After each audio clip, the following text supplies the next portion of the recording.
Welcome back, team, on the journey to transform culture. I'm Steve, and I'll be your guide. Well, team, today let's talk about momentum. But we're not going to dive into momentum in a very superficial way, although we won't spend a lot of time. But we'll touch upon some things that allow you to do your own, further research and delving.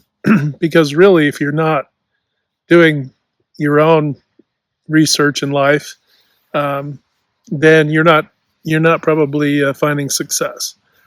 You really do have to be inquisitive and have a thirst and hunger for knowledge and wisdom to be able to thrive. I mean, it's just a fact of life. But let's talk about momentum. If you're an organizational leader, really on any scale, it doesn't matter from supervisory all the way up,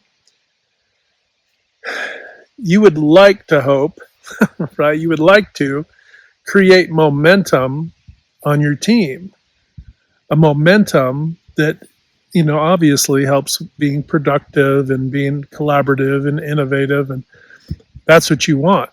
You want you want those things to be steaming along top speed, and you want to be competitive, right? You want to be competitive so you can serve your customers the best way possible. And and to do so, let's get into some of the mechanics, if you will, of momentum. One thing about momentum is it's not self-sustaining, right? You don't just open the front doors to your business, your corporation, or any any sized entity of operation, and momentum is just there. I think back to have you ever seen, depending on how old you are, when you grew up, you may have seen this online. You can find it on YouTube as well. But the plate spinners, folks that have the sticks or whatever, and then they spin the plates, and then of course they're doing they're running around doing things, right? They got all these little activities going on while at the same time they're spinning plates, but then they have to keep coming back to spin these plates and and keep addressing momentum for each. And if you've ever watched them, and I remember seeing those as a youth, but you can also find it online, um, is that it's never spin the plate, sit down and just watch the plate spin, right? An organization, similarly, you can't spin a plate and walk away from it. I don't care if you're the CEO all the way down. If you are not touching, right, spinning those plates, um, whether it's in a planned sequence or whether it's intuitively, you're because of the amount of time you're doing it, you just have a rhythm. And I find that start out with a routine that then generates a rhythm that makes that practice a habit, right? Like any other uh, any other habit, good habit that you want to create. That's kind of the general approach, right? You start doing a thing, you create a routine, stick to it over time, it'll become a habit. Obviously, you want to be able to flex out of your habit so that because obviously being a leader in any organization at any level requires us to be flexible too, because not every plate always needs to be spun, right? And by spinning plates, what are we talking about? Well, we're talking about going into your departments, touching base with your department leaders and maybe your supervisors and leads and so on, touching base with some of these folks and doing a walk around. Daily management is exactly a vehicle for this. But functionally, do they have the resources? Is everything working out for them? When I would say, if you would want to call it the rounds, right? Making the rounds, how's everything working out for you today, right? Address the things that are priority, that are not working. What are the constraints that are preventing your team from being successful? Because more than likely, those are the things that are they're most priority to your customer, but it's also going to be the thing that's driving up. I'll make a little position change here. The sun's moving around. Um, or the clouds are moving around rather. But but they need resources perhaps, or maybe they need you to help with solving a problem or getting attention to a matter, so that the constraint that they have can be eliminated or significantly reduced so that they can be successful, right, for your customers. So not every plate, some plates require more spinning, and you're going to have little hot pinch points and hot spots that flare up. This is another good reason why, you shouldn't really plan beyond 60% of your day being, a firm schedule, because more than likely you're going to have to flex to something. That's just life. And 60% is a good round number. That it's a solid number that'll keep you on target so that you can accomplish what you need to, but at the same time be able to be flexible. And it wouldn't matter. Actually, if you're a team member and you just have workload, you should really be in that same sequence. It doesn't mean you're not doing work for 40% of the day. It just means that, but that if you have gaps in time to be able to do other things, these are these things that you need to do. So those are firm things that need to get done. And that's going to vary, obviously, depending on your role and what you have going on naturally. But when you're going down into the different, spinning the plates in the different departments, for example, when you're doing these things, it's not just functional things. You're also touching base with your team, right? Your department leaders, your supervisors, leads, so on. You're touching base with them and you're checking in on them. Hey, how are you doing today? How's things going? How you feeling? Touch base. Why is that? Because you want to make sure that folks, that they got a great attitude. I don't mean that they have to be falling all over themselves with a great attitude, but they should have an attitude of, they're getting it done. They're knocking it out. They're getting it done, and things are chugging along, and they're in the zone. They're in their flow state. Doing well. And what are some things to consider when you're thinking about these things, or when you come across team members or department heads or whatever it might be site leaders? What are some things to be thinking about? What should draw your attention to attitude? Momentum requires our attitude to be as good as it can possibly be. Now, don't confuse having a good attitude with being, a clown jumping out of a cake or running around a circus. That isn't indicative of a good attitude. I mean, obviously you have to have a good attitude to do that, but that's not sustainable, right? You're looking for is there harmony and flow? Is there is there a balance? Is it maintaining on harmony, a balance? Is there a good attitude? And what are some things that can play a part in attitude? Well, our thought process, what we think about a thing, right? If I have negative thoughts about a thing, if my vision of a problem is short term, for example, you go to see someone and they're just caught up in it, and their attitude isn't great because they have this problem and it's very short term, right? So they're consumed by it. Well, one of the ways to tackle this is to get your team to realize, hey, what's the longer vision? Have we tackled problems like this before? Well, there's nothing to prevent us from tackling this problem again, right? We can figure it out. We're here, and remind them that you're there to band together as a team when necessary, obviously, to be able to overcome whatever constraints or obstacles that are in the way. Reassure folks. But that reassurance, what might start out as reassurance, especially if you're a newer leader in that organization or you have a new role, providing that reassurance, that you had experiences where you've, encountered similar things in the past. Oh, we'll figure it out. Reassure folks, because if folks get too hyper focused on the short term, the negative appearance of what the short term, issues are and problems, then that can consume them. And when that consumes their attitude, it'll spiral. Okay? And that will be infectious. A negatively spiraling attitude will be infectious. And, you can research it yourself, but if your attitude is poor, it literally will affect your health. If your attitude is poor, um, it affects so much. And if you think about it, tie it back to your senses. Well, we want to control the volume the volume of work. Not, I don't mean like the amount of, but the loudness, right? Your work environment. Obviously, if the volume where you work, when I used to fly in the Air Force, we wore hearing protection because exposure to loud noise for a long time not only is bad for your hearing, that's a no-brainer, but it also wears you down. Just like staring at your monitor for too long, just like anything that impacts your senses too much, not getting enough rest, right? All these things affect your attitude. So if you're not getting enough rest, you're not getting enough, water, you're not getting enough of the appropriate foods, you're not getting enough of the appropriate exercise, you're not getting enough.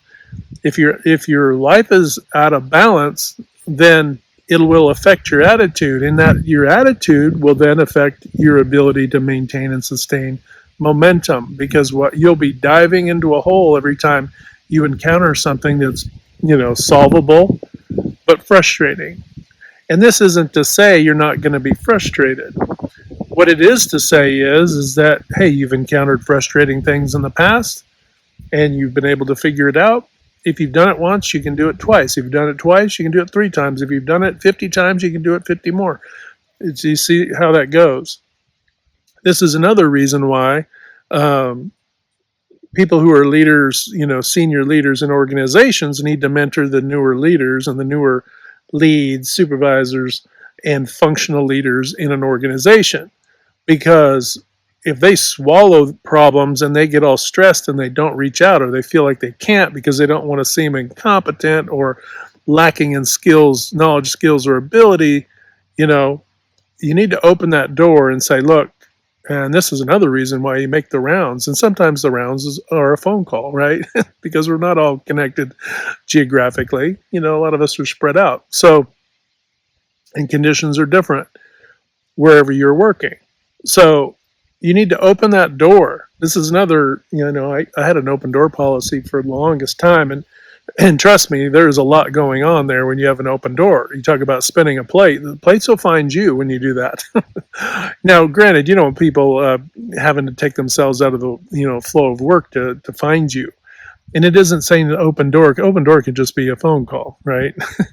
So, but you want to alleviate issues. You don't want people to swallow these, problematic things or issues. They might have, hey, in 3 weeks I have to take a trip because of my XYZ family member, blah, blah, whatever.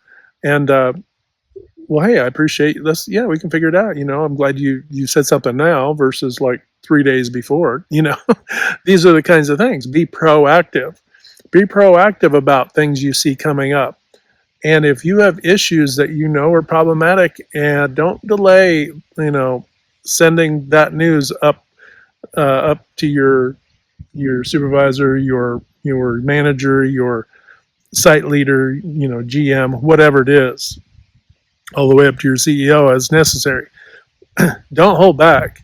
Be forthright, be transparent about all of these things, because this way they understand, hey, so-and-so's, working on an issue. We got an issue here, and let them know, hey, this is what I see. This is how I'm handling it. Be very communicative about, these are areas where I could maybe use some help because of X, Y, Z other factors. Obviously I'm trying to create a generic situation here, but you get the idea. Throw the ego and pride out the window. They do you no good. If you don't know, you don't know. If you can't figure it out, you can't figure it out. If you need help, you need help. Just cut right to it. There's no one perfect person that knows everything. As much as media and and everybody would like to tell you, not everybody knows everything, right? Because I can go in and help organizations improve their performance, right? Doesn't mean I know how to make the space shuttle.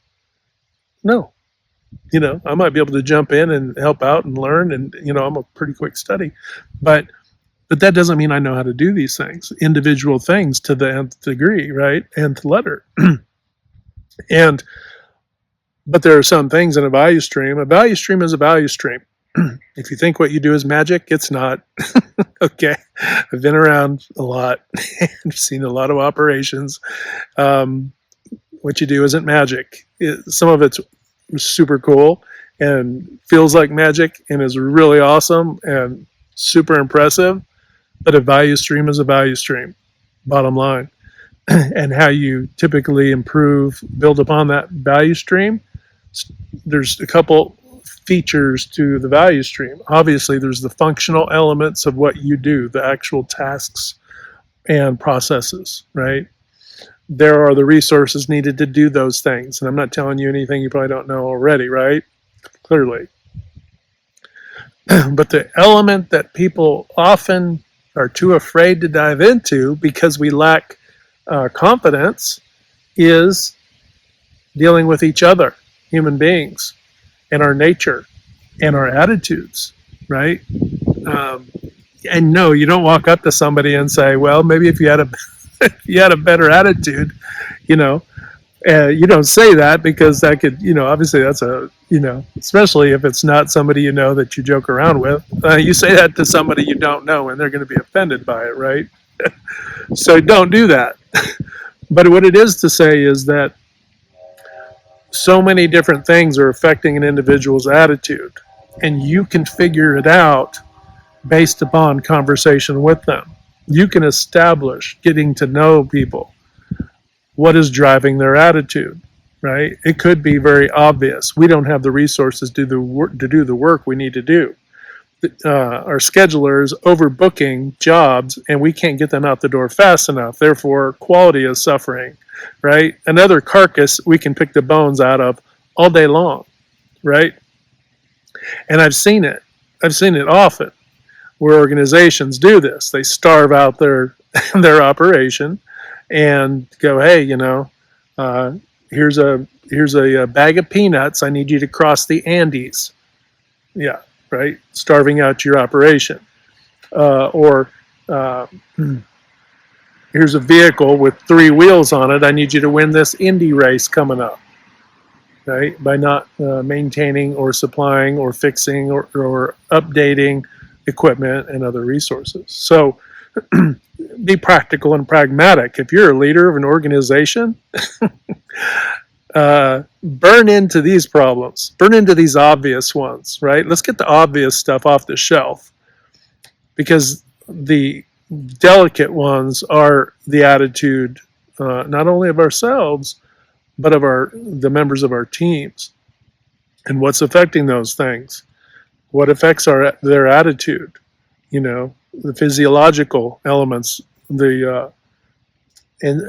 the other thing is some people, their attitudes are influenced by external factors. How many external factors? And I mean external to your operation, right? It might not be external to their life, but external to your operation. Personal, social, political, spiritual, right? So there's a lot of things affecting people's attitudes. Are they healthy things that are, or unhealthy things, I should say. And I say unhealthy. They may be healthy things, but they may be receiving those or dealing with them in such a way that it's making them, stressing them out, raising their cortisol levels. Cortisol levels go up and, things are all going, out of whack. Then everybody gets, all messed up. And then people typically double down on, the negative behaviors, and everything else follows, and it becomes kind of a vortex, not unlike, a whirlpool sucking everything down. So creating momentum isn't as simple as just spinning plates and making the rounds. Yes, on the surface, that's what you do. But at the deeper levels, each of those plates, right? Departments, people, however you want to use that analogy, the deeper you go into each of those, you're going to find out what the drivers are of their attitude.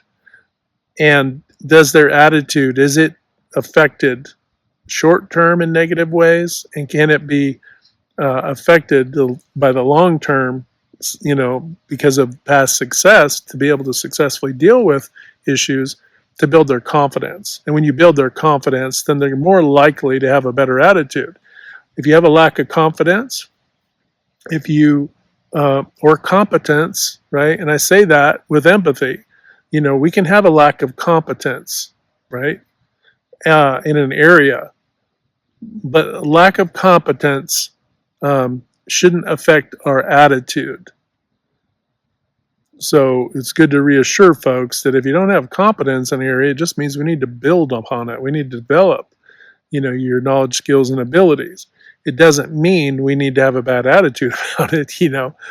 Now, if you're not developing their knowledge, skills, and abilities, that could be driving somebody's attitude negatively, right? If your organization is not addressing things that need to be addressed, that can drive people, the people on your team, to have negative attitudes. So you can see why, if you're doing the right things, the attitudes of your team should be pretty decent, should be pretty close to a harmonious, balanced, attitude, and be able to withstand challenges and stressors as they come along in your organization. So by building upon these things as a team and addressing and having open communication, then you're more likely to be able to spin these plates, help your folks out, check in on them, provide them resources, do what you need to do, and then make your rounds and be able to get your other work done, right? Because obviously, if you have to do customer facing, or if you're having to do other important things, besides that, you have time to do that because you've allotted, as a leader, to be able to provide for your team. So I guess you could say there's care and feeding. This might be momentum. There's so many things tied to how you maintain a momentum. It isn't a perpetual thing. It isn't just a one-time deal. This is an ongoing daily thing. And a lot of leaders, many leaders, just because you're not at work doesn't mean you're not reachable. and you'll have to make decisions because that's what it means. And when you take ownership that way, you're doing that for your customers. But some of your secondary and other customers is the rest of your team. All right, folks, just talking a little bit about momentum, some things to consider when dealing with momentum and our attitudes and how that those might be affected. Remember to hit the good domino. Remember the good domino, or good things you do to uplift, inspire, motivate, and encourage other people 3 to 5 times a day. And when you do that, not only you help to transform their lives, but you're also transforming your own life. And when we're doing this, we're transforming culture for the better. And that's a really great thing. All right, folks, hit like, share, and subscribe. We'll talk to you next time. Have a great day.